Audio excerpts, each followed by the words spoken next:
नमस्कार। 1 फरवरी को वित्त मंत्री निर्मला सीतारमण 2026-27 की वित्तीय वर्ष का बजट पेश करेंगी, जिसमें आम लोगों को राहत देने वाले कई बड़े ऐलान होने की भी उम्मीद है। संभावित घोषणाओं में 3 लाख तक आय टैक्स फ्री, पीएम किसान सम्मान निधि बढ़ाना, रेलवे सुधारों का विस्तार, पीएम सूर्य घर योजना में अधिक सब्सिडी और आयुष्मान भारत योजना का दायरा बढ़ाना शामिल है। यह कदम टैक्स पेयर्स, किसानों और सोलर सिस्टम लगाने वालों को समर्थन देने की दिशा में है। मिडिल क्लास को राहत मिलने की उम्मीद बढ़ रही है। बजट 2026 में इंश्योरेंस सेक्टर को टैक्स राहत और कवरेज में बढ़ोतरी की उम्मीद है। खासकर धारा 80D की टैक्स छूट सीमा बढ़ाने की मांग है, ताकि हेल्थ और जीवन बीमा सस्ता हो सके।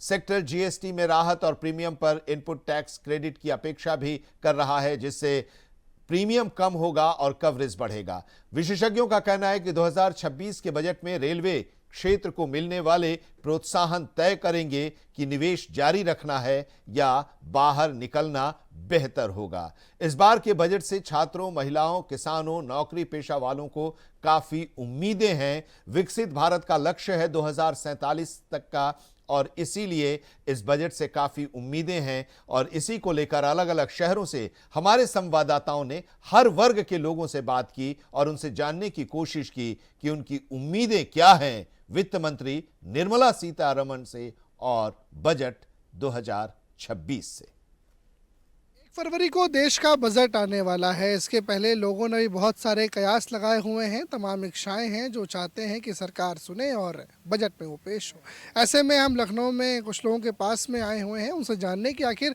वो क्या रखते हैं अपने दिलों में जो सरकार बजट में उनके सामने पेश करे। आपसे मैं जानना चाहूँगा, देखिए पहले के बजट आपने देखे, इस बार क्या कुछ आप चाह रहे हैं कि इस बार ये होना चाहिए, आपके मन में क्या चल रहा है? मैं सुनील त्यागी इंदिरा नगर ए ब्लॉक में रहता हूं, और अनुराग जी आपके चैनल का मैं बहुत धन्यवाद अर्पित करता हूं कि आप यहां पर आए और हम सब लोगों की अपनी राय जो आप ले रहे हैं वो सरकार को भी करने करेंगे। मेरा तो मेन मुद्दा यही है कि जो सरकार ने पहले सीनियर सिटीजन को जो फैसिलिटी दी हुई थी, जैसे ट्रेवल में जो देते थे करीब 40% वो डिस्काउंट देते थे, वो सरकार ने ख़त्म कर दिया। तो वो सीनियर सिटीजन के लिए वापस करना चाहिए। प्लस इसके अलावा एयर ट्रेवल है या जो बस गवर्नमेंट की जो बसेज हैं उसमें भी ये सुविधाएँ होनी चाहिए। और घर पर जो महिलाएँ हैं उनको जैसे गैस में सस्ता होना चाहिए, बिजली सस्ती होनी चाहिए, जो डेली दैनिक उपयोगी की चीज़ें हैं इससे हमें मतलब राहत मिलनी चाहिए। और हम जो है जो दूसरे प्राइवेट सेक्टर के जो लोग हैं जिनको पेंशन नहीं मिलती है उनके लिए सरकार को जैसे एफडीआर वगैरह है उस पर रेट ऑफ इंटरेस्ट थोड़ा इंक्रीज करना चाहिए, या जैसे वो 3 महीने के अंदर जो वो देते हैं उसकी जगह महीने में ही दें और रेट ऑफ इंटरेस्ट बढ़ाएं। क्योंकि हम लोगों का एकमात्र साधन सिर्फ इंटरेस्ट रेट ऑफ मतलब इंटरेस्ट ही है जिससे कि हमारी जीविका चलती है। इसलिए सरकार से निवेदन यही है। Thank you. आप क्या कहेंगे सर, क्या इच्छा है? निर्मला सीतारमण जी मान लीजिए सुन रही हैं आपको इंडिया वॉइस के माध्यम से, तो क्या लगता है आपको, क्या कहना चाहिए? ऐसा क्यों मान लें? वास्तव गवर्नमेंट ऑफ यूपी से रिटायर्ड हूँ, और पेंशन के बारे में सभी लोगों ने कहा, हमारे मित्रों ने, पेंशन की इशू हमारे लिए नहीं है। हमें पेंशन सफिशिएंट मिल रही है, लेकिन उसमें सारा सरकार काट ले रही है। क्या नाम है मैम आपका? वंदना त्रिपाठी। तो वंदना मैम, क्या चाहती हैं आप? निर्मला जी आपको जो है वो सुन रही होगी, तो आप क्या चाहती हैं? क्या भैया चाहते तो क्या है, सबसे ज्यादा सोना और चांदी थोड़ा सस्ता हो। महिलाएं आजकल यही चाहती है, और बाकी रोजमर्रा की चीजें ये थोड़ा ठीक होनी चाहिए। देखिए, किचन की कमांडर तो आप ही हैं। तो किचन की कमांडर रोजमर्रा की जो में गैस, बिजली यही सब आता है ना, और बाकी सोना चांदी तो आप देख ही रहे हैं, आसमान छू रही। सोना चांदी सस्ता हो जाए और तेल नमक भी सस्ता हो। हाँ, तेल नमक तो बिल्कुल रोजमर्रा की चीजों में सब आता है ना। क्या कहेंगी मैम, क्या शुभ नाम है आपका? मेरा नाम बीना त्यागी है, और मैं भी यही कहूँगी नारी होने के नाते कि किचन का सामान सब सस्ता होना चाहिए। क्योंकि हमारा समाज जो है में छोटे बड़े सभी लोग रहते हैं, तो छोटे स्तर के लोगों को देखते हुए भी हमें महंगाई का ध्यान रखना चाहिए। और मेरा एक मेन मुद्दा है, अगर सरकार इस बात पे सुने कि हम स्वास्थ्य बीमा कराते हैं, अब हम रिटायर हो गए हैं तो हमारी अब बीमारी के अलावा हमारा ऐसा कुछ ज़्यादा खर्चा भी नहीं है, लेकिन अगर जो हम स्वास्थ्य बीमा कराते हैं और हम भारी भरकम उसकी अमाउंट देते हैं उसको, तो वो हमारा यूज़ तो हो नहीं पाता, भाई बीमारी में कभी काम, जब भी अभी तक काम नहीं आया तो वो सारा लैप्स हो जाता है।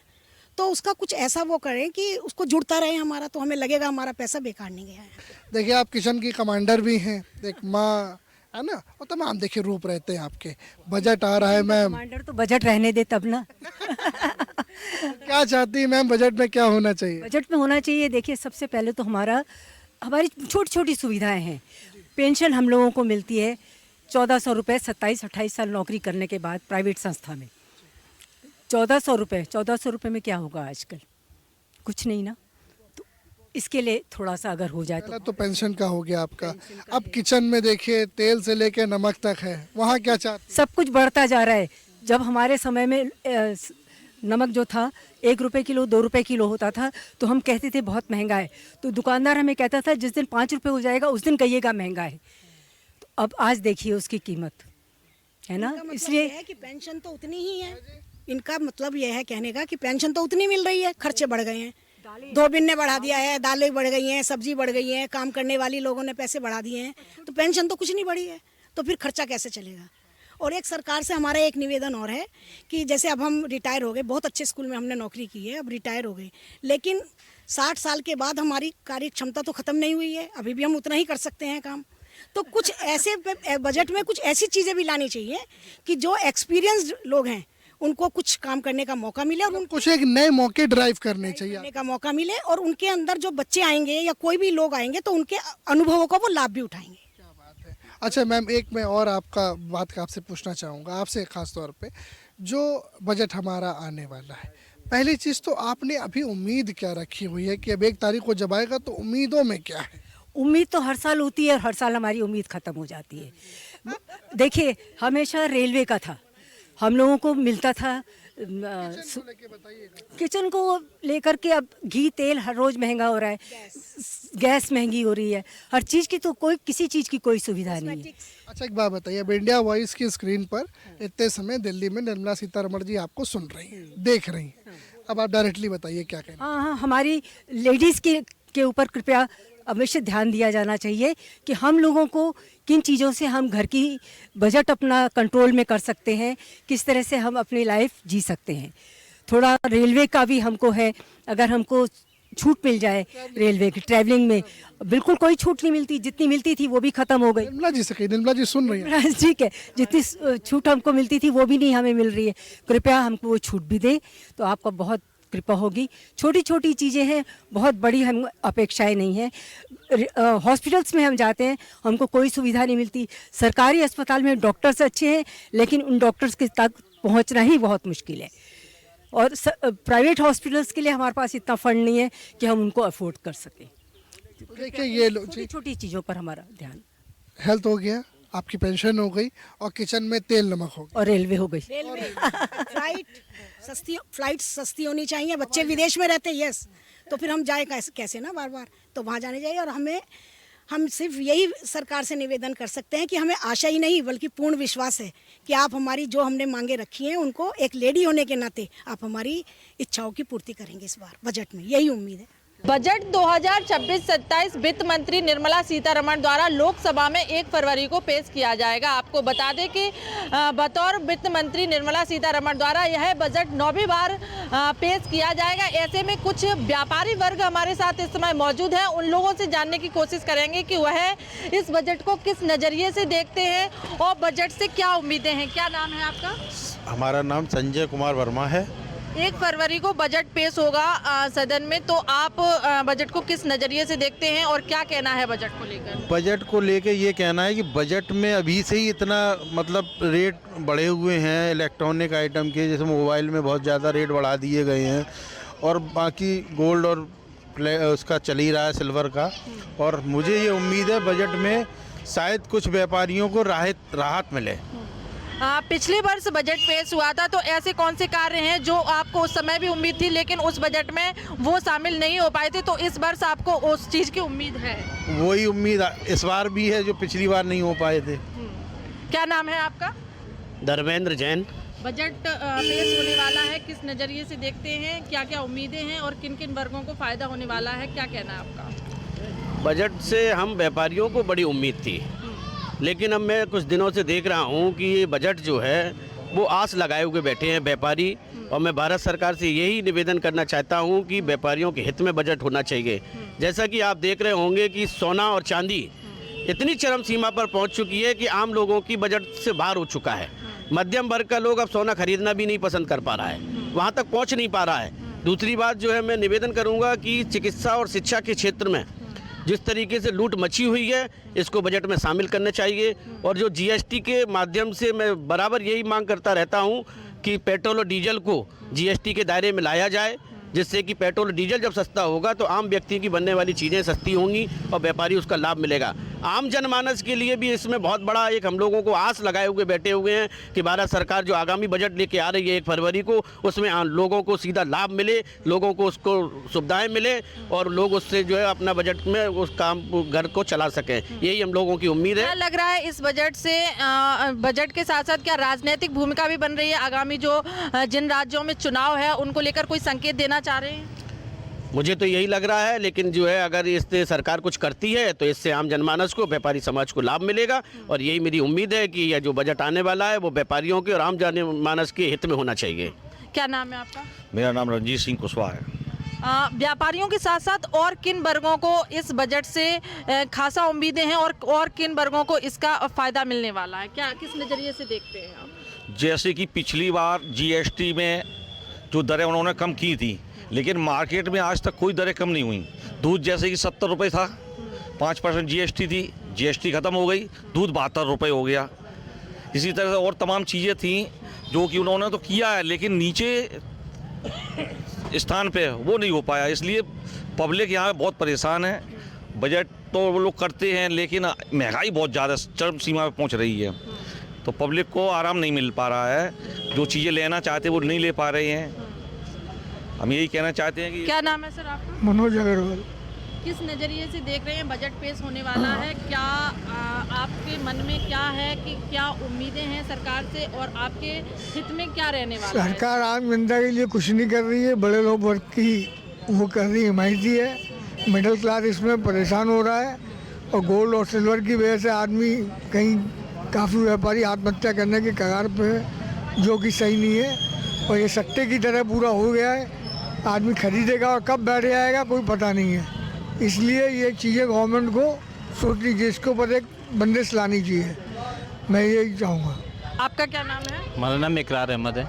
किस नज़रिए से देख रहे हैं इस बजट को? ये सबसे पहले तो मैं शुभकामनाएं देना चाहूँगा वित्त मंत्री निर्मला सीतारमण जी को कि वो नवी बार आम जो बजट पेश करने वाली हैं उनके लिए शुभकामनाएं। और जैसे कि जीएसटी उन्होंने अभी फिलहाल जो कम किया था उसके लिए भी मेरी शुभकामनाएं योग्य हैं, लेकिन ये सब कम करने के बाद भी लगातार महंगाई बढ़ती जा रही है। हर स्तर पर मैं देखूँ, चाहे किसान का स्तर हो, चाहे बेरोजगार का हो, चाहे युवाओं का मामला हो, ये हर चारों तरफ देखो तो महंगाई लगातार जारी है और लोग परेशान हैं। मैं ये उम्मीद के साथ यही आम लोगों की यही उम्मीद है सरकार से कि ऐसा ये बजट पेश होगा इस बार के लोगों को कुछ न कुछ लाभ होगा। यही उम्मीद है हम सबको कि सरकार ऐसे कोई काम करे जिससे आम जनमानस को उसका सीधा सीधा लाभ पहुँचे। जैसे 2026 में जिन राज्यों में विधानसभा चुनाव हैं, तो क्या लग रहा है सरकार बजट के माध्यम से कोई राजनीतिक संकेत भी देना चाह रही है? जी बिल्कुल हो सकता है, यही उम्मीद है। उसी उम्मीद की नज़र से मैं भी इसको देख रहा हूँ कि 2027 है, 2026 के चुनाव कुछ राज्यों में होना है, उसके बाद में उत्तर प्रदेश की बात की जाए 2027 में चुनाव यहाँ पर भी होना है। तो मैं ये अपनी नज़र से मैं ये देख रहा हूँ कि सरकार इस नज़रिए से भी इसको देखेगी कि आने वाला चुनाव है और उसमें यहाँ की जनता को कुछ लाभ मिले, और मैं भी मुझे उम्मीद है कि कुछ न कुछ जनता को लाभ होगा इससे। वित्त मंत्री सीतारमण अपना 9वां बजट 1 फरवरी को पेश करेंगी, तो कुछ लोग मेरे साथ मौजूद हैं, देखेंगे पीछे महिलाएं हैं जो कि गृहिणी हैं वो मौजूद है, उनसे मैं बात करूंगा आखिरकार किस तरीके का बजट आना चाहिए, क्या उनकी राय है। मैं बात करता हूँ। सबसे पहले आपकी बात, क्या नाम है आपका? साक्षी। क्या नाम? अच्छा, 1 तारीख को बजट आ रहा है, तो क्या कहेंगी किस तरीके का बजट होना चाहिए, क्या उम्मीद है? जो सबसे पहले तो शिक्षा एक बहुत अच्छा टॉपिक है। सबसे पहले शिक्षा, जो ये प्राइवेट स्कूल जो हाई फाई जो फीस मांगते हैं, जो फिर दूसरी बात हमारे क्या है कि हिंदी, एक तो हम हिंदी दिवस मनाते हैं, फिर ऊपर से सब प्राइवेट स्कूल या अब तो हिंदी मीडियम स्कूल भी सब इंग्लिश मीडियम होने लगे। इंग्लिश पे इतना जोर दिया जाता है, अगर पेरेंट्स को इंग्लिश नहीं आती तो बच्चे का एडमिशन नहीं होता है। इंग्लिश में इंटरव्यू होता है, पेरेंट्स का इंटरव्यू होगा इंग्लिश में तो बच्चे का एडमिशन होगा, और उसमें भी प्राइवेट स्कूल इतनी मनमानी कर रहे हैं, सरकार का उस पर कोई भी नियंत्रण नहीं है। जैसे अगर 100 सीटें हैं तो वो 200 सीट के फॉर्म निकालेंगे। 2000 रुपये से अगर एक फॉर्म हुआ तो उन्होंने 2 लाख रुपया, 4 लाख रुपया कमा लिया। उन्होंने 100 बच्चों को सेलेक्ट कर लिया तो 2 लाख रुपया उनका फ्री में उनकी जेब में गया, और वो 2 लाख भी गया ही गया, लेकिन 2 लाख तो और एडवांस में गया। तो मैं सरकार से ये कहना चाहूँगी कि प्राइवेट स्कूल पे जो ये मनमानी अपनी कर रहे हैं उस पर कुछ नहीं है। कुछ और महिलाएं हैं, उनसे बात करता हूँ। क्या नाम? मेरा ये कहना है कि जो सोना है इतना महंगा कर दिया है, वो आम लोगों की पहुंच से बाहर है। आम लोगों की पहुंच से बाहर है, उसे सस्ता करना चाहिए, क्योंकि हर कोई नहीं ले सकता है। उसके लिए उसको वो होना चाहिए, वो सस्ता होना चाहिए। देखिए अलग अलग राय है, पहुंच से बाहर है। क्या नाम जी? पल्लवी दीक्षित। मतलब जी बजट आ रहा है 1 तारीख को, क्या चाहिए? बजट ऐसा होना चाहिए जो मिडिल क्लास को ध्यान में रख के होना चाहिए, कि मिडिल क्लास को या तो अपर के बारे में सोचा जाता है या लोअर के बारे में सोचा जाता है। मिडिल क्लास को नेग्लेक्ट कर देते हैं। जो बजट आता है ऐसे जैसे पीपीएफ वगैरह है, उसकी ब्याज भी बहुत लिमिटेड कर दिया है, और होम लोन वगैरह जो मिडिल क्लास की चीज़ें हैं उनको बहुत ज़्यादा दबा के रखते हैं काम। और फिर क्या कहते हैं, जो इनकम टैक्स है उसका रेट बहुत हाई कर दिया है। तो मिडिल क्लास तो दब जाता है, अपर क्लास को भी फायदा होता है, लोअर को भी फायदा होता है। आप एक गृहिणी हैं, तो गृहिणी को देखते जी मैं एक टीचर हूँ। अच्छा, तो उसके साथ साथ गृहिणी भी है ना? हाँ, गृहिणी भी है। और कुछ उम्मीद और मतलब महंगाई जो है, ज़रूरत की चीज़ें हैं जो मिडिल क्लास यूज़ करता है, तो डेली यूज़ की चीज़ें हैं, उनको ध्यान में रखना चाहिए। जो हम लोग रोज़ में यूज़ कर रहे हैं, कुछ ऐसी चीज़ें हैं जो हम कभी कभी यूज़ कर रहे हैं, उन पर तुम ज़्यादा जोर दोगे उससे क्या फ़र्क पड़ रहा है। जो डेली हर महीने की चीज़ें हैं जो उन पर ध्यान देना चाहिए। अच्छा, जो डेली की चीज़ें उनको ध्यान देना चाहिए। कुछ और लोग क्या करेंगे? क्या नाम? भाई के दीक्षित मैं ये कहना चाहता हूँ, health insurance policy senior citizen के लिए आवश्यक की जाए। 60 साल से ऊपर का कोई नहीं, 70 साल तक का कार्ड बन जाता है, मगर 60 से ऊपर कोई कार्ड नहीं। 60 और 70 के बीच का जो गैप है वो सब पता जाए, और पीपीएफ का इंटरेस्ट बढ़ाया जाए, और उसकी लिमिट बढ़ाई है। एनएससी पर भी लिमिट बढ़ाई है, उसकी इंटरेस्ट बढ़ाया जाए, और मध्यम वर्ग को ध्यान में रखते हुए जो घरेलू चीज़ है उसका सही रेट ही है। घरेलू चीज़ है वो रेट रहा है। देखिए कुछ और लोग हैं मेरे साथ, उनसे बात करते हैं। सर क्या नाम है आपका? तो 1 तारीख को बजट आ रहा है, किस तरीके की उम्मीद है, कैसा बजट है? एक बजट में एक सबसे महत्वपूर्ण बात यह है, पूरे देश भर के मिडिल वर्ग की आयुष्मान कार्ड की जो निर्धारित मान्यता रखी है कि एक परिवार में कम से कम 6 लोग हैं। एक तरफ सरकार कम 2 बच्चे, 2 बड़े और 2 माँ बाप, 4 की अवधारणा को लेकर चल रही है।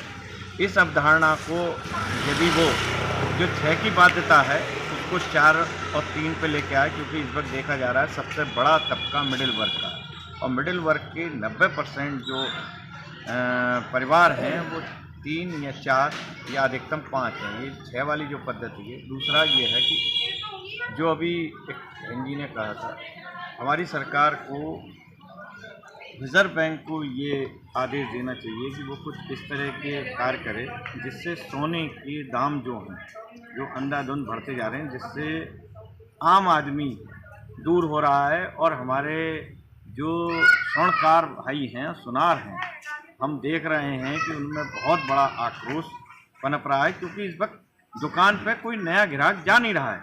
और दूसरे, आम आदमी के जो घर में रखा सोना है, यदि वो किसी सुनार के पास बेचने जाता है तो कोई भी सुनार उस चीज़ को नहीं ले रहा है, क्योंकि सोने में अस्थिरता इतनी है। 15-20 दिन पहले 147 था, आज 190 के आसपास है। तो ये जो बीच की जो खाई है, इस चीज़ को पाटने के लिए सरकार को ठोस कदम इस वक्त सबसे ज़्यादा जरूरी है। अगर उथल पुथल मची है तो सोने और चांदी में। क्या नाम है? रामगोपाल शर्मा।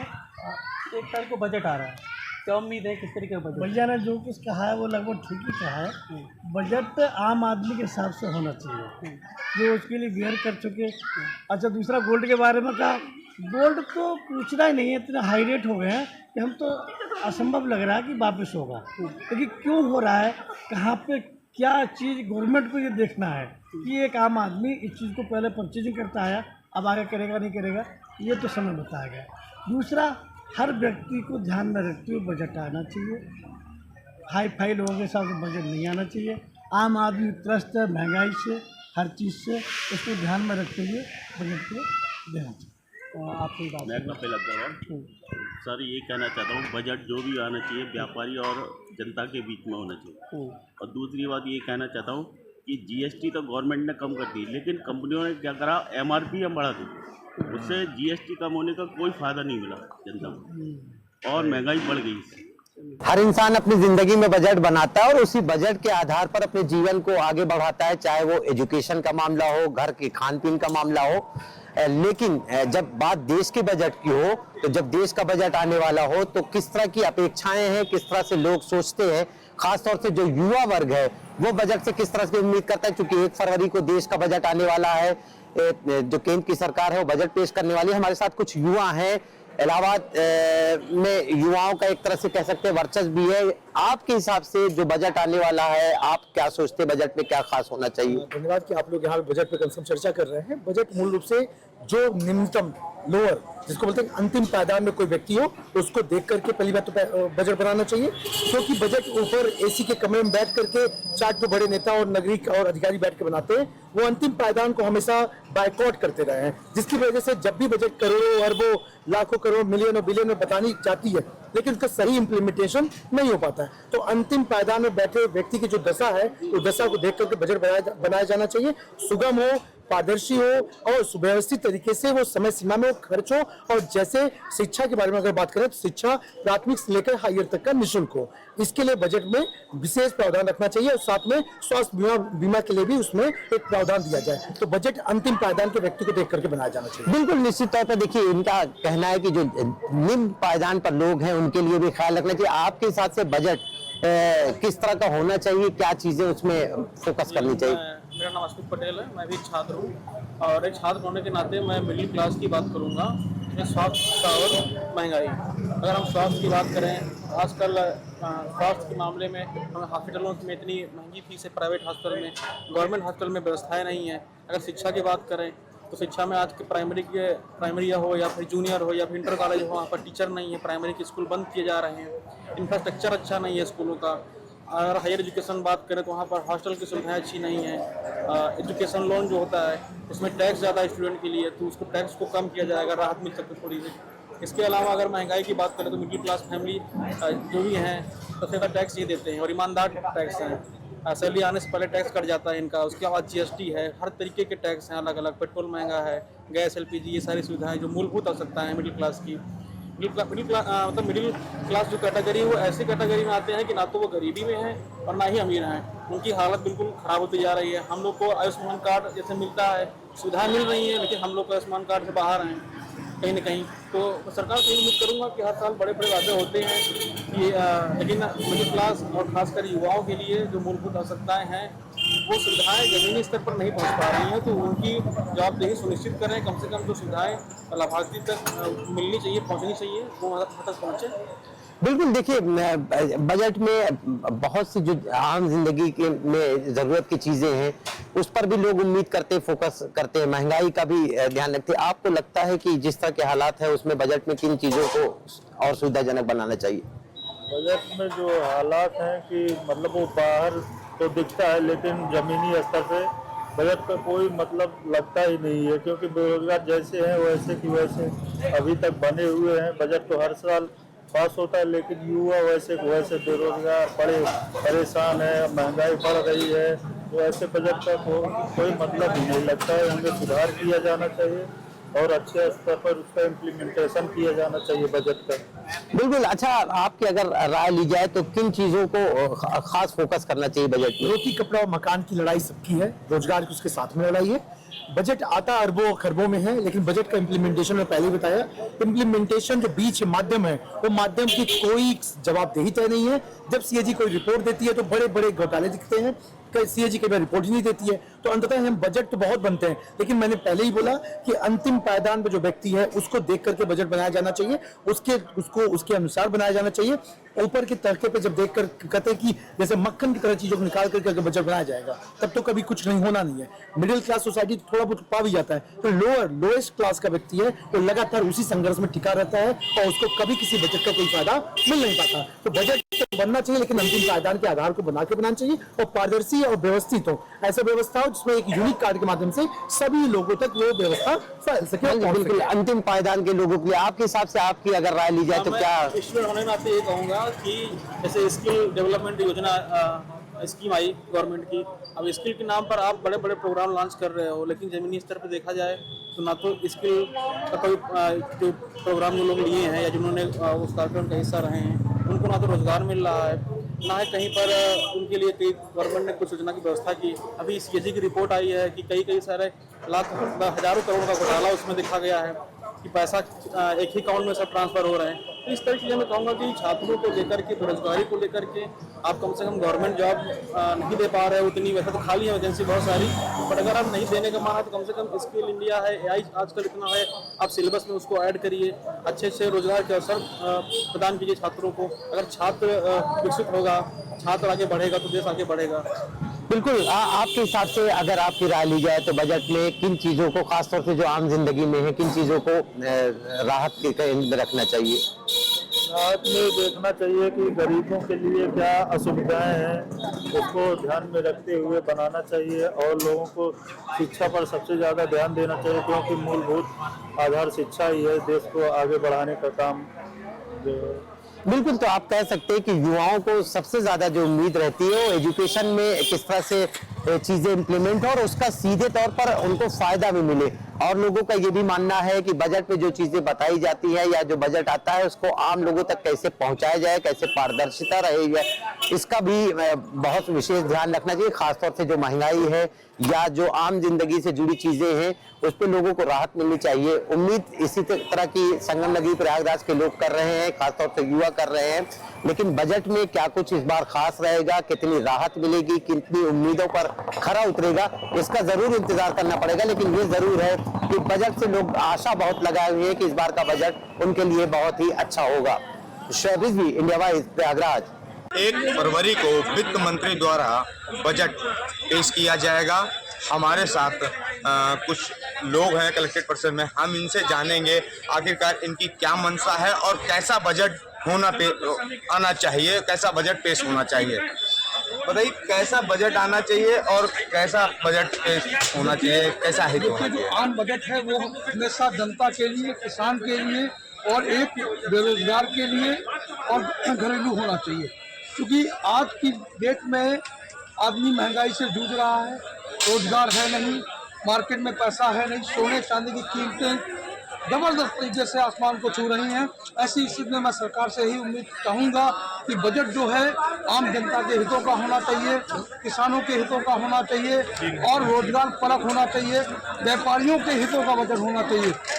बजट में वो प्रावधान होने चाहिए कि जिससे आम जनता का लाभ हो सके। बहुत ज़्यादा सर बजट आ रहा है, इस बजट को लेकर आप क्या कहना चाहते हैं, क्या उम्मीद रख रहे हैं सरकार से? देखिए ऐसा है जब हमारा देश जो है सबसे बड़ा कृषि प्रधान देश है, युवाओं का देश है। सबसे पहले तो युवाओं के रोजगार के लिए बहुत अच्छी व्यवस्था की जानी चाहिए, रोजगार दिए जाने चाहिए। दूसरा, किसान के लिए छोटी छोटी चीज़ें हैं उनको देखना चाहिए, किसान की आय बढ़नी चाहिए और आम घरेलू जो है व्यवस्थाएं हैं, घरेलू में जो चीज़ें हैं उनकी दरें कम होनी चाहिए। देखिए इन्होंने बताया कि किसान को जो है उनको भी लाभ होना चाहिए और जो घरेलू चीज़ें हैं उनमें भी कुछ रियायत होनी चाहिए। हमारे साथ एक वकील साहब भी हैं, हम इनसे भी जानेंगे। वकील साहब कैसा बजट आना चाहिए, क्या होना चाहिए? अब ये आम बजट में सबसे पहले तो किसान को ध्यान में रखकर बजट पेश किया जाना चाहिए, क्योंकि महंगाई बराबर दर प्रतिदिन बढ़ती जा रही है और सोने चांदी की कीमतें जिस तरीके से बढ़ रही है उस तरीके से एक आम नागरिक को ध्यान में रखते हुए किसान को सबसे पहले ध्यान में रखते हुए आम बजट को पेश करना चाहिए। देखिए इन्होंने बताया कि सोना भी बढ़ रहा है, चांदी 3 लाख पार कर चुकी है, सोना 1.5 लाख से ऊपर चल रहा है। आखिरकार हमारे साथ अभी और भी लोग हैं, हम इनसे जानेंगे। ये हसन जी हैं, हम इनसे जानेंगे क्या बजट आना चाहिए और कैसा बजट आना चाहिए।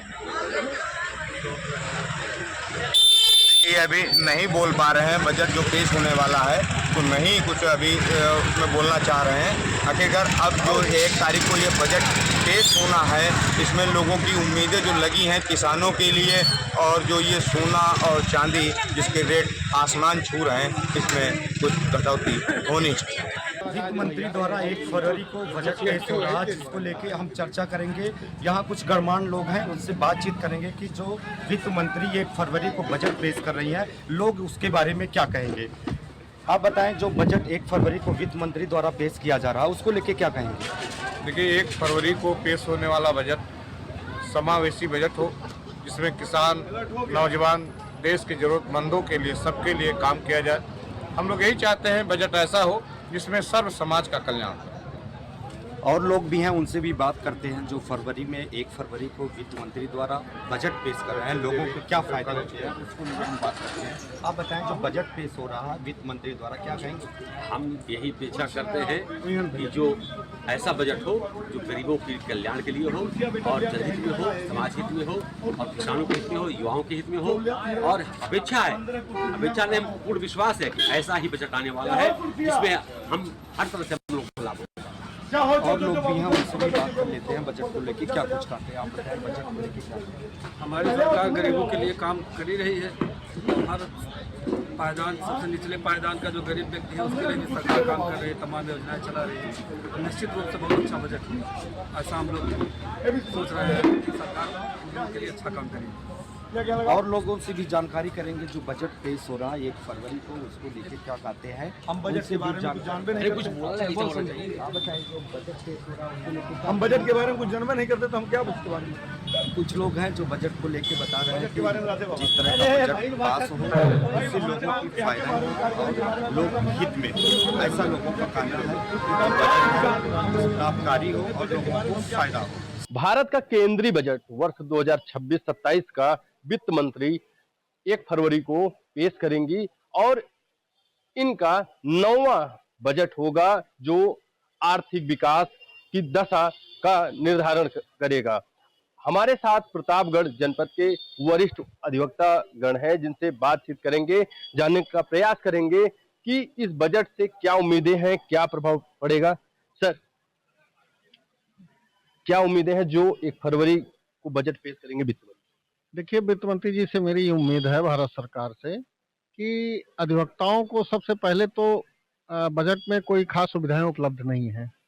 पहला तो यह है कि अधिवक्ताओं के लिए जो इंश्योरेंस पॉलिसी है ये गवर्नमेंट द्वारा दी जाए, ये व्यवस्था की जाए। दूसरा, आयुष्मान भारत का जो कार्ड बन रहा है उसमें अधिवक्ताओं को शामिल किया जाए।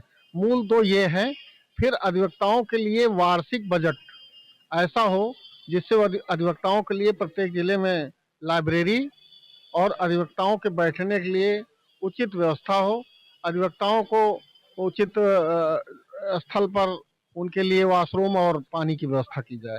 आम जनमानस के लिए क्या? आम जनमानस महंगाई से बहुत परेशान है। महंगाई पर नियंत्रण करें।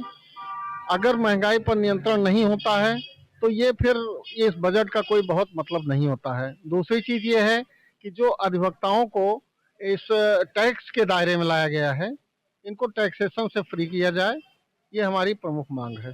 सरकार तो कहती है कि डबल इंजन की सरकार, सबका साथ सबका विकास की बात करती है। पूर्व सरकारों की अपेक्षा हमने ये कर दिया। डबल इंजन की सरकार सबका साथ सबका विश्वास सबका विकास की बात तो करती है, लेकिन अभी 2 दिन पूर्व ही एक हम लोगों ने एक देखा कि 13 तारीख को एक इनका कानून लागू होता है, यूजीसी, जो पिछड़ों, दलितों और अनुसूचित जनजाति के लिए सुरक्षा कवच दे रहा था। उसके लिए भारतीय जनता पार्टी के लोगों ने ही हमारे माननीय प्रधानमंत्री, महामहिम राष्ट्रपति तक को गालियां दिया है। इससे उनकी भावनाएं भी नहीं आहत हुई और बाद में भारत सरकार द्वारा ही बनाया गया कानून, जिसको न्यायालय के आदेश पर ही ये समिति गठित की गई और समिति ने अपनी सिफारिशों में ये कानून बनाया और बाद में न्यायालय के द्वारा ही इस कानून को अभी स्थगित किया गया है। ये निश्चित तौर पर देश में जो नारा हमारे माननीय प्रधानमंत्री जी का है, सबका साथ सबका विकास सबका विश्वास, ये कहीं न कहीं धूमिल होता नजर आ रहा है। इसमें कहीं से भी नहीं लगता कि सबके साथ सबके विश्वास की बात हो रही है। सर, क्या नाम है आपका? चंद्रकांत यादव बोके। तो जो बजट फरवरी में पेश करेंगे वित्त मंत्री, क्या उम्मीदें हैं? हम उम्मीद यही करते हैं भारत सरकार से, वित्त मंत्री से, कि वो आम जनता, गरीब लोगों के लिए, जो छोटे तबके लोग, उन लोगों के बजट जो है वो उनको सुविधा दे, उनको कम खर्च में सब पूरा करे।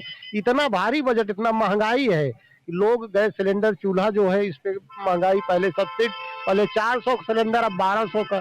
तो ये बजट हो कि ऐसा जो 400 रुपए मिल रहा है वही हमें मिले। सिलेंडर तो पीछे मान लीजिए, अभी शादी का सीजन स्टार्ट होने वाला, सोना चांदी वो तो बगे सोना चांदी गरीब के लिए, खाना मिल जाए गरीब के लिए, सोना चांदी खरीदेंगे। वित्त मंत्री यही कहेंगे पहले भोजन की व्यवस्था हो, कपड़े की व्यवस्था हो, फिर आभूषण खान की व्यवस्था हो, तब सोने चांदी की व्यवस्था हो। सोना चांदी हम लोग गरीब आदमी के लिए नहीं है, वो हम लोग गरीब आदमी नहीं, वो बड़े लोगों के लिए है। उनके लिए बजट तो ठीक है, हम लोग गरीब आदमी है, किसान आदमी है, इन लोगों के हिसाब से, किसान के हिसाब से बजट होना चाहिए जिससे उनको सुविधा हो। जो गेहूं दाल चावल है, सरकार तो कहती है कि सब्सिडी की व्यवस्था में किसानों की आय भी दोगुनी करने का काम किया। ऐसे में दुगनी क्या दुगनी रेट भी तो बढ़ गया है।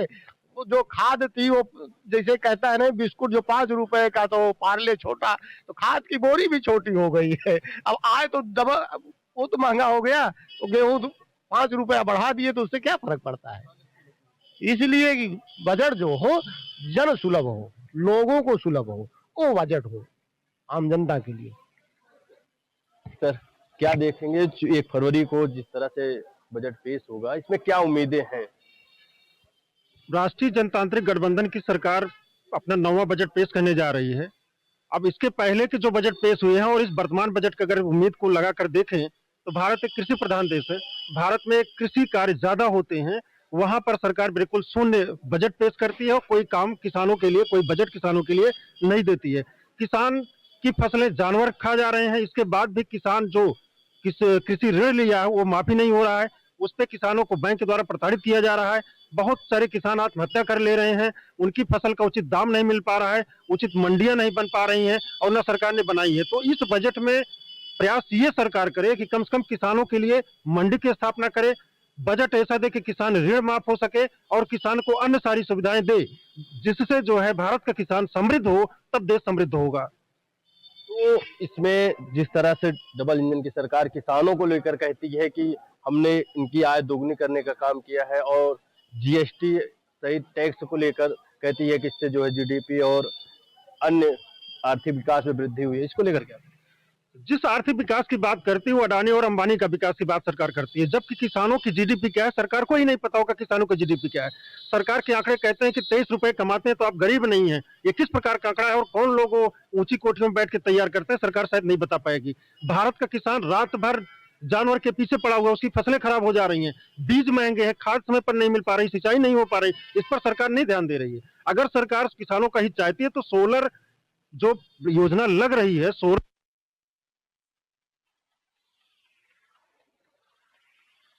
सबसे महंगी बिजली, शायद भारत में सबसे ज्यादा महंगी बिजली उत्तर प्रदेश में बिजली है, और उस बिजली से सोलर पैनल से छुटकारा मिल सके। सरकार सोलर पैनल को फ्री लगाए। और एक चीज देखेंगे कि सरकार एनईपी ला रही है, जिससे संपूर्ण भारत में बिजली के बिल में संशोधन हर साल होगा। अगर मुंबई का बिल देखा जाए तो वही बिल गांव में प्रतापगढ़ जनपद के ग्रामीण एरिया में भी वही बिल लिया जाएगा। स्मार्ट मीटर जो लगाए गए हैं किसानों की कमर तोड़ दे रहे हैं, उनका बिल किस प्रकार से आ रहा है, सरकार इस तरफ ध्यान दे। हम एक और मांग करते हैं वित्त मंत्री जी से, हालांकि वो करेंगे नहीं, कि बिजली बिल जो है जिन किसानों का, गरीबों का बिजली बिल बकाया उसको माफ कर दे और उनके घर में फ्री सोलर लगवा दे, जिससे उनकी बिजली की आपूर्ति हो सके और उनको बिजली के बिल से छुटकारा भी मिल सके। सोलर को लेकर जिस तरह से सब्सिडी देने का काम और किसानों को सब्सिडी देने का काम हो रहा है, सरकार बता रही है, धरातल पे कितना असर पड़ता है? किसानों को जो सोलर पर सब्सिडी दी जा रही है वह सब्सिडी उनके ठेकेदार ले जा रहे हैं, भारतीय जनता पार्टी के स्थानीय स्तर पर जो बड़े लोग हैं वो ले जा रहे हैं किसानों को, और उसके जो ग्राहक उनको सब्सिडी नहीं मिल पा रही है। सब्सिडी के नाम पे जो छूट मिल रही है 60-70 हजार रुपए तो इंस्टॉलेशन ले रहे हैं, इतना महंगा इंस्टॉलेशन, फिर EMI कर दे रहे हैं, तो लगभग जो 3 किलोवाट का कनेक्शन 1 लाख का कह रहे हैं वो 3 लाख का पड़ जा रहा है, मैं ब्याज सहित। इस सरकार को इस पर ध्यान देना चाहिए। ये बेसिक लेवल पर बिल्कुल उतर नहीं रहा है, ना कोई इसको ले रहा है, क्योंकि सबसे ज्यादा महंगा पड़ रहा है। दूसरी बात रही कि किसानों को सब्सिडी दी जा रही है, जो वो किसानों की सब्सिडी शायद वो ग्रीन बेल्ट में दे रहे होंगे, पंजाब में दे रहे होंगे, पश्चिमी उत्तर प्रदेश में दे रहे होंगे, लेकिन पूर्वी उत्तर प्रदेश या प्रतापगढ़ जनपद में किसानों को कोई सब्सिडी सरकार नहीं दे रही है। ना किसानों को कोई मंडी है जहां पर किसान अपना अनाज बेच सके, बिचौलियों को छोड़ करके। इस तरह से आप अधिवक्ता हित के लिए क्या उम्मीद करेंगे? सरकार अधिवक्ता विरोधी है। अभी देखे होंगे बाराबंकी में टोल प्लाजा पर और अन्य पूरे जनपद में, पूरे प्रदेश में जिस तरीके से अधिवक्ताओं का उत्पीड़न योगी की तानाशाह पुलिस कर रही है, ये सब उत्पीड़न तो पूरे आजाद होने के बाद तक आज तक नहीं हुआ है। अधिवक्ताओं को जिस तरीके से अपमानित करने का कार्य सरकार कर रही है, जिस तरीके से परेशान करने का कार्य कर रही है, जिस तरीके से जिला अस्पताल में उनको लिए चिकित्सा की सुविधा से वंचित करने का काम कर रही है, इस तरीके कोई सरकार नहीं किया है। अब वित्त मंत्री जी से निवेदन है कि शायद वो स्पेशल बजट इस संबंध में दें कि अधिवक्ताओं के लिए क्या करना चाहती हैं। लेकिन अगर सरकार ये देती है तो ठीक है, लेकिन पिछले 8 बजटों में सरकार ने अधिवक्ताओं के लिए कुछ भी नहीं किया, ना किसानों के लिए किया, ना मजदूरों के लिए किया। यहाँ तक कि महात्मा गांधी राष्ट्रीय ग्रामीण रोजगार योजना जो है वह भी भ्रष्टाचार की शिकार हो गई है। जिले के आला अधिकारी उसमें भ्रष्टाचार कर रहे हैं। एक जगह पर केवल फोटो बनवा करके पैसा पास हो रहा है, बाकी पैसा इनके ठेकेदार ले जा रहे हैं और बाकी पैसा 100-200 रुपए उसमें लाभार्थी को दिया जा रहा है। ये तरीके का जो इनके बजट का भ्रष्टाचार किया जा रहा है, सरकार इस पर ध्यान दे, सरकार सर्वेक्षण कराए, बजट ठीक तरीके से आए। जबकि पिछले 8 बजट में देखेंगे तो किसानों के लिए, गरीब मजदूरों के लिए सरकार ने कुछ भी नहीं किया। सब कुछ किया है केवल अडानी के लिए। कर्जा माफ हुआ तो अडानी का हुआ है, गरीबों के लिए ना सरकार कुछ कर रही न करेगी। तो और भी अधिवक्ता साथी हैं जिनसे बात करेंगे। सर, जिस तरह से फरवरी में वित्त मंत्री बजट पेश करेंगे, क्या उम्मीदें हैं? चूंकि यह इस बार वित्त मंत्री का यह 9वां बजट वो पेश करेंगी, तो इसको लेकर आप क्या देख रहे हैं, क्या उम्मीद? सबसे बड़ी दिक्कत यह है कि किसानों को डीएपी मुहैया नहीं हो पा रही है। आम किसान बिचौलियों को शिकार हो रहा है, काला बाजारी चरम सीमा पर है, खेती जो है ईश्वर भरोसे है, तमाम समस्याएं हैं। किसानों के लिए सबसे पहली चीज तो समस्या है डीएपी की, यूरिया की। इसके बाद हमारे यहाँ जो सांडों का आतंक है या गाय का आतंक है, ठीक है, गौ पालन करना, गौ माता की सेवा करना मेरा कर्तव्य है, लेकिन उस आड़ में हमारी खेती जो चौपट हो रही है, इसके लिए भी सरकार को पुरजोर कोशिश की जानी चाहिए। चारा मिल रहा है, अगर चारा घोटाला देखा जाए तो लालू प्रसाद यादव के बाद बिहार में लालू प्रसाद यादव जी चारा घोटाले में थे और इस समय हर जनपदों में चारा घोटालेबाजों की कमी नहीं है, हजारों की संख्या में चारे घोटालेबाज हैं। सरकार तो जीरो टॉलरेंस की बात करती है कि भ्रष्टाचार मुक्त है, और आप इस तरह से पूरी तरीके से भ्रष्टाचार व्याप्त है। आप थाने चले जाइए, एक आम आवाम गरीब व्यक्ति की आवाज तक नहीं सुनी जाती। पुलिस सरकार की आड़ में गोली मार देंगे, गांठ के नीचे गोली मार देंगे, तुम्हारा एनकाउंटर कर देंगे, फर्जी मुकदमे फंसा देंगे, तमाम तरीके की बातें कर कर आम लोगों की आवाज को दबा रही है। बजट को लेकर इस बार की उम्मीद क्या रहेगी? बजट में मुझे तो लगता है कि ढाक के 3 पात रहेगा। काफी उम्मीदों और कयासों के बीच बजट 2026 की घोषणा होने से पहले अनुमान लगाया जा रहा है कि क्या सस्ता और क्या महंगा होगा। सरकार की पहली प्राथमिकता है कि मेक इन इंडिया और आम आदमी की बजट पर ध्यान दिया जाए, लेकिन अब हमारे साथ मेरठ के व्यापारी मौजूद हैं, उनसे बात करेंगे उनको क्या सस्ता और क्या महंगा। बात करने के लिए क्या नाम है आपका? मेरा नाम शंकी वर्मा है, महानगर अध्यक्ष हूँ मेरठ व्यापार मंडल से। शंकी जी, कल जो है बजट पास होने जा रहा है, क्या कुछ कहेंगे इस पर, क्या सस्ता होना चाहिए? देखिए, 2026 बजट पेश होने जा रहा है और व्यापारियों को सरकार से और निर्मला सीतारमण जी से बहुत उम्मीदें हैं।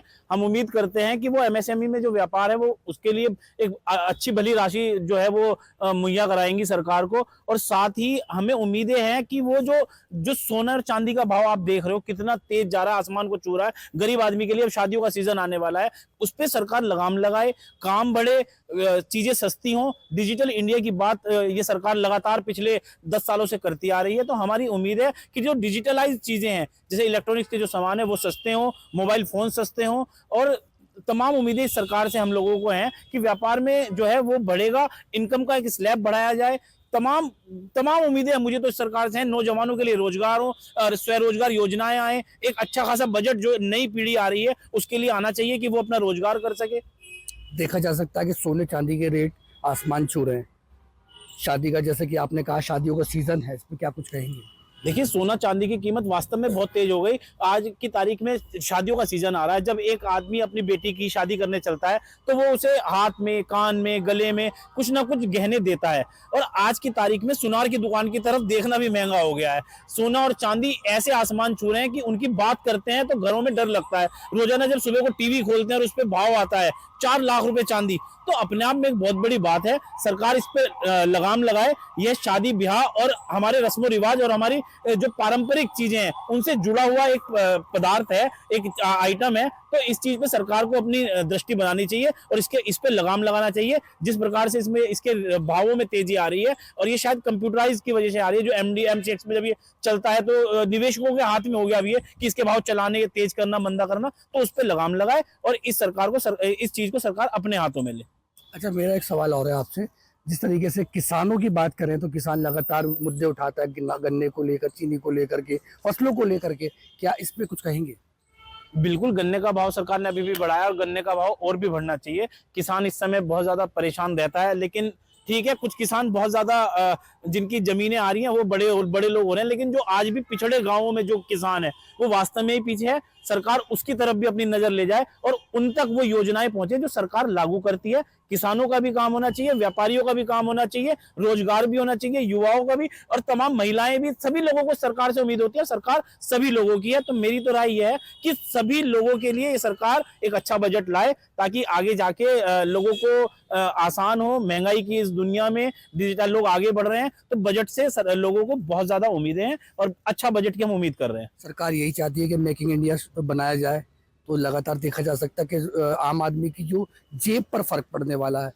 क्या कुछ इस पे क्या कुछ कहेंगे? देखिए, सरकारें प्रभाव डालें, उसी हिसाब से सुविधाएं मिले। मैं कह रहा हूँ सरकार जितना भी बजट लाए वो सही तरीके से यदि जो है जमीन पे आएगा और जो बीच में जो भ्रष्टाचार होता है वो ना हो, तो वास्तव में ही हमारा देश विकसित देश की ओर आगे बढ़ेगा। जो माननीय मोदी जी की एक 2047 में विकसित भारत का जो सपना है वो हम सबको मिलकर पूरा करना है। तो कोई बात नहीं, उसमें थोड़ा बहुत अगर प्रभाव पड़ेगा भी तो कोई दिक्कत नहीं है, लेकिन हाँ, उम्मीदें बहुत हैं सरकार से कि सरकार आम लोगों के लिए और जनता के लिए काम करे और सरकार एक ऐसी योजनाएं लाए जिससे, जो मैं तो युवाओं की बात करूंगा, क्योंकि जो नई पीढ़ी आ रही है, जो जेन जी और जेन अल्फा आ रहे हैं, उन लोगों के लिए एक अच्छा बजट आए। वो लोग पढ़ाई में सब जगह अपना, उनका शिक्षा का स्तर बढ़े, हर चीज में इंसान को, व्यापार हो, रोजगार हो, महिलाएं हो, घर की बात हो, राशन हो या सोने चांदी की बात हो, सभी लोगों को इस सरकार से उम्मीद है और सरकार को सभी लोगों पर ध्यान देना चाहिए। हमारे साथ एक जन और हैं, उनसे बात करें। क्या नाम है आपका? मेरा नाम हरिंदर सिंह है, मैं आर्मी से रिटायर हूँ। हरिंदर जी, कल बजट पास होने जा रहा है, क्या कुछ कहेंगे? मेरा तो यही कहना है कि बजट सरकार हमारे लिए अच्छा बजट पास करे और हमारे जो रेट बढ़ रहे हैं इनमें, जैसे सोना चांदी है, पेट्रोल है, इन पे लगाम लगाए और जवानों के जो रिटायर्ड जवान है, हमारे जवानों के लिए अच्छा बजट पेश करें। इन पर भी ध्यान दें, इनके स्वास्थ्य पे, युवाओं की शिक्षा पे, इन चीज़ों पे, हर चीज़ पे सरकार ध्यान दे के बजट पास करे। अच्छा, जिस तरीके से देखा जा सकता है, अभी आपने कहा कि सोने चांदी के रेट आसमान छू रहे हैं, बढ़ रहे हैं, तो क्या कल जैसे बजट पास होना जा रहा है तो क्या उम्मीदें हैं कि सोने चांदी पर भी रेट गिर सकते हैं?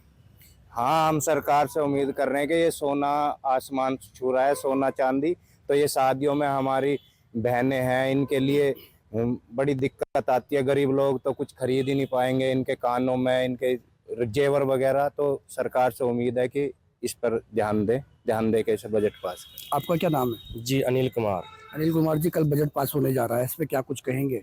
जी बिल्कुल, मैं एक इलेक्ट्रीशियन हूँ और मजदूरों की जो मजदूरी है आज के दौर में बहुत कम है।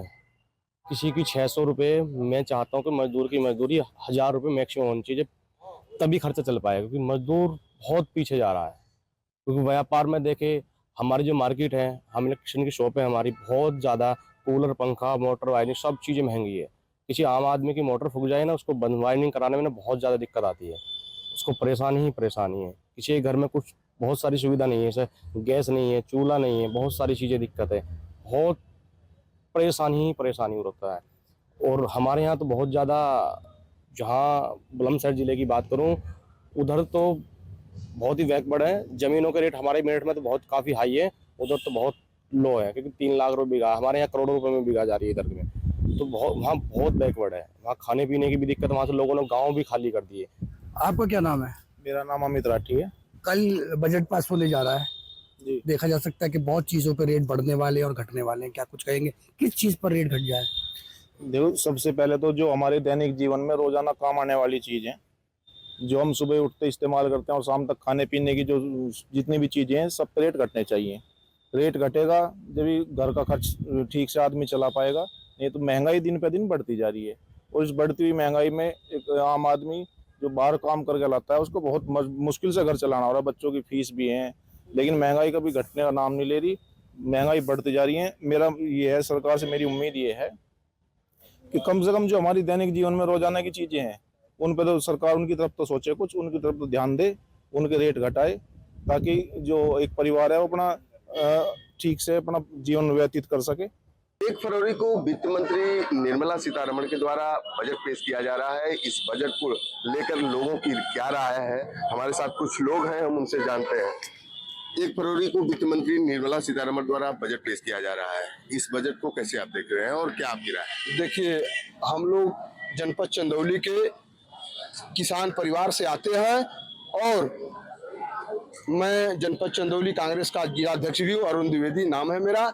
मैं ये चाहता हूँ पूरे जनपद चंदौली के किसानों की जो दुर्दशा है, जो उनका माली हालत खराब है, जो ये सरकार ने कहा था कि किसानों की आय दुगनी करे, तो ये वित्त मंत्री जी को ये ध्यान देना होगा कि बजट पेश करते समय कि कैसे किसानों की आय दुगनी हो, उस पर इनको विचार करके किसानों के लिए बजट पेश करना होगा।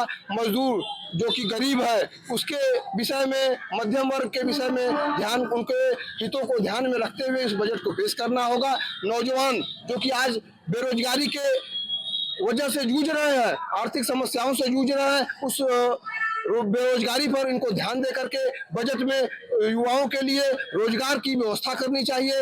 और हमारे देश में जो महंगाई चरम सीमा पर है, उस महंगाई के मुद्दे पर इस वित्त मंत्री जी को ये ध्यान देना होगा कि किस तरह से महंगाई को कम किया जाए, ताकि आम जीवन, आम जनता का, जो गरीब मध्यम वर्गीय परिवार है, जो मजदूर है, जो किसान है, इस गरीबी में भी अपना जीवन यापन कर सके और अपना जीवन सुधार सके। शिक्षा और स्वास्थ्य पर सरकार का कितना फोकस होना चाहिए? और दूसरी बात, हाँ, आपने जो सही बात बताया, इस जनपद चंदौली में एक कमलापति चिकित्सालय है और उसके साथ साथ अभी तक स्वास्थ्य की कोई ऐसी व्यवस्था नहीं यह सरकार कर पाई है ताकि आम जनता को सुविधाएं अच्छी मिल सके। उसके लिए हमें बनारस जाना पड़ता है या लखनऊ जाना पड़ता है। तो मैं ये मांग करता हूँ वित्त मंत्री निर्मला सीतारमण जी से कि चंदौली में एक ऐसी चिकित्सा की व्यवस्था उपलब्ध कराएं, एक ऐसा बढ़िया कॉलेज, मेडिकल कॉलेज बने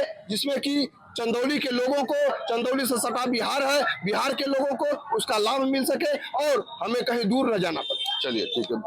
और भी कुछ लोग हैं, हम उनसे भी बात करना चाहेंगे। यहाँ पे चाचा बैठे हुए हैं, हम इनसे भी जानना चाहेंगे।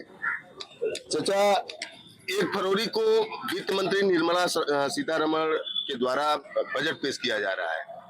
इस बजट पे क्या कुछ बोलना चाहेंगे, कुछ कहना चाहेंगे?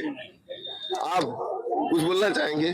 चलिए, तो वित्त मंत्री निर्मला सीतारमण के द्वारा बजट पेश किया जा रहा है। इस बजट को कैसे देखते हैं, क्या अपेक्षा करते हैं? देखिए, आम नागरिकों की उम्मीदें इस सरकार से ज्यादा है, लेकिन उम्मीदों पर यह सरकार और इसका बजट कितना खरा उतरता है ये देखने वाली बात होगी। लेकिन चंदौली की समस्याओं को लेकर के मैं इतना कहना चाहता हूं कि चंदौली जनपद में ब्लॉक स्तर पे NICU सरकारी उपलब्ध नहीं है और यहाँ पे जच्चा बच्चा जो है बहुत ज्यादा एक्सपायर्ड हो रहे हैं। सरकार को और वित्त मंत्री जी को इसको फोकस करते हुए चंदौली के जो सुदूर क्षेत्र हैं, जैसे नौगढ़ है, चकिया है, आपका चहनिया ब्लॉक है, यहाँ पे ग्रामीण क्षेत्रों को ध्यान में रखते हुए एक NICU तो कम से कम ब्लॉक लेवल पे होना ही चाहिए और यही उम्मीद है हमसे। और दूसरी चीज है कि जो मजदूर भूमिहीन लोग हैं उनके लिए सरकार कोई ऐसी योजना लाए जिससे उनका भी जीविकोपार्जन जो है अच्छे तरीके से निकले। मध्यम वर्ग के लिए अगर हम बात करें तो मध्यम वर्ग के लिए सबसे बड़ी जरूरत क्या है? मध्यम वर्ग के लिए सबसे बड़ी जो जरूरत है फिलहाल में वो युवाओं को रोजगार चाहिए और महंगाई से राहत चाहिए। महंगाई जो है कमर तोड़ करके है इस सरकार में और जिस तरीके से सोने का दाम देख रहे हैं और चांदी का दाम बढ़ा हुआ है, बहन बेटियों की शादी और विवाह का जो कार्यक्रम है उसमें आभूषण बहुत महत्वपूर्ण भूमिका निभाता है और इस समय आभूषण का जो रेट है वो कहीं ना कहीं बहुत ऊंचा है। आम जो मध्यम वर्ग है और गरीब तबका है वो एफोर्ड नहीं कर पा रहा है, जबकि अपने चुनावी भाषण में प्रधानमंत्री जी ने कहा था कि ये मंगल सूत्र छीन लेंगे। तो मंगल सूत्र छीनने का जो काम हुआ है वो भारतीय जनता पार्टी की इस सरकार में हुआ है और जनता जो है इससे थोड़ा राहत पाना चाहती है। अगर हम बात करें शिक्षा और स्वास्थ्य की, तो शिक्षा और स्वास्थ्य पर सरकार को कितना फोकस करना चाहिए? शिक्षा और स्वास्थ्य पर सरकार को जबरदस्त फोकस करना चाहिए, क्योंकि आज का जो हमारा नींव आज जो पड़ेगी उसी आधार पर जो भविष्य देश का बनेगा। तो शिक्षा जो है बहुत महत्वपूर्ण चीज है, जिस पे सरकार अभी तक ध्यान नहीं दे पाई। अच्छा, युवाओं को लेकर इस बजट में क्या होना चाहिए, क्या मानते हैं आप? देखिए, सबसे पहली चीज जो अभी यूजीसी का नया बिल आया हुआ है, इस बिल में जो खामियां हैं उसको दुरुस्त करते हुए इसे और मजबूती के साथ लागू करना चाहिए, जिससे युवा जो ग्रामीण क्षेत्र से कमजोर बैकग्राउंड से जो निकल करके नेशनल यूनिवर्सिटियों में, स्टेट यूनिवर्सिटियों में पहुंच रहे हैं, उनको भी सिक्योरिटी फील हो, चाहे वो किसी भी समाज के हो, क्योंकि वो युवा जो होता है वो देश का चेहरा होता है, वो देश का नागरिक होता है, किसी जाति और धर्म का बाद में होता है। चलिए, तो लोगों से जानने का प्रयास करेंगे। तो कहीं न कहीं लोग जो ये बजट को लेकर के जो 1 फरवरी को जो बजट पेश किया जा रहा है, हम कुछ लोगों से और बात करेंगे। भैया, 1 फरवरी को वित्त मंत्री निर्मला सीतारमण द्वारा बजट पेश किया जा रहा है, तो इस बजट को कैसे देखते हैं और क्या अपेक्षा करते हैं? तो देखिए, हम बजट के बारे में क्या, रोजगार, तो क्या होना चाहिए आप? रोजगार के विषय में सोचा जाए, क्योंकि बेरोजगारी बहुत अधिक है। हम लोग भी बेरोजगार हैं, पढ़े लिखे बेरोजगार हैं। महंगाई को लेकर क्या कहना चाहेंगे? अब महंगाई तो भैया इधर 2-4 साल में पता नहीं कहां से कहां पहुंच गया, 4 गुना पहुंच गई महंगाई। किसानों को लेकर के, आप किसान भी होंगे, क्या क्या चाहेंगे कि इस बजट में किसानों को लेकर के क्या रहे? किसान का अभी तक कोई भला नहीं कर पाया है, ना कर पाएगा। किसान अपना खुद ही भला कर ले तो जान लीजिए कि बहुत बढ़िया है। चलिए, अगर सरकार तो है तो भला नहीं हो पाएगा। तो कहीं न कहीं लोगों की जो राय रही आपने सुना, तो कहीं न कहीं शिक्षा, स्वास्थ्य, रोजगार और साथ ही साथ महंगाई को लेकर के लोग अपनी अपनी प्रतिक्रिया दर्ज कराए। चंदौली से इंडिया वॉइस के लिए पवन पांडे।